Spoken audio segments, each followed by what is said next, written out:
ਸਤਿ ਸ਼੍ਰੀ ਅਕਾਲ। ਮੇਰਾ ਨਾਮ ਦਕਸ਼ਨੀਤ ਕੌਰ ਹੈ ਤੇ ਮੈਂ ਪੁੰਛ ਦੀ ਰਹਿਣ ਵਾਲੀ ਹਾਂ। ਅੱਜ ਮੈਂ ਤੁਹਾਡੇ ਸਾਹਮਣੇ ਹੀਨਾ ਮਹਾਜਨ ਜੀ ਦੀ ਕਵਿਤਾ ਜੰਮੂ ਦੀ ਚਿੜੀ ਉਹ ਡੀਡੋ ਜਵਾਲ ਪੇਸ਼ ਕਰਨਾ ਚਾਹੁੰਦੀ ਹਾਂ। ਬੰਨਾ ਦਾ ਹੈ ਪੀਲਾ ਸਾਫਾ, ਮਾਂ ਡੋਗਰੀ ਦਾ ਬਹਾਦਰ ਲਾਲ ਹਾਂ। ਹੱਥ ਨਹੀਂ ਆਉਂਦਾ ਕੁਸਾਂ ਦਾ ਉਹ ਡੀਡੋ ਜਵਾਲ ਹਾਂ।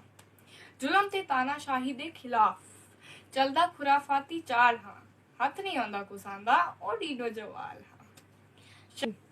शाही महल च मचांदा बवाल, तख्त ते लाहौर की कीता बेहाल हाँ। हथ नहीं आंदा कुसां दा ओ डीडो जवाल हाँ। कंधे ऊपर दो चिट्टे बाज, कंधे ऊपर दो चिट्टे बाज, सूते अचकन फड़दा तेज तलवार हाँ। हथ नहीं आंदा कुसां दा ओ डीडो जवाल हाँ। फौजा मारे इकला बलवान, गरीब मजबूर गी बनदा माल हाँ। हथ नहीं आंदा किसान दा ओ डीडो जवाल हाँ। लिसी बूसी हुकूमत दे मन्ने च इक्के डर ख्याल हाँ।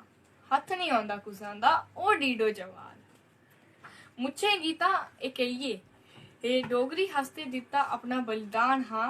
हथ नहीं आंदा किसान दा ओ डीडो जवाल हाँ। मता धन्नवाद।